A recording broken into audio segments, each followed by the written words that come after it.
Hello, my name is Kevin. Okay, today I'm going to show you how to make this drawer lock at the drawer. Alright, let's get into it. Okay, first you have your drawer. Okay, then next select a drawer, right click, handle, install. Right, install it. Okay, next. Okay, let's say I want back my handle. I put in any position I want first. Okay, I press add. Okay, add. Okay, in here you just type lock. Okay, it will appear. But if you're in other place, if you have not found a location, you press lock, it won't appear. Okay, so remember at here, this one, universal handle. Okay, press lock.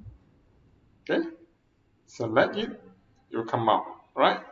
So let's say at the top right, so go move top right. Okay, oh yeah, choose handle 2, top right. Okay, so let's rotate now, rotate it. Okay, select back my handle 1. Okay, give it back to middle. Alright, so there you have it. You have your drawer locker, the handle, and the lock. Alright, hit the like button and subscribe. Okay, bye.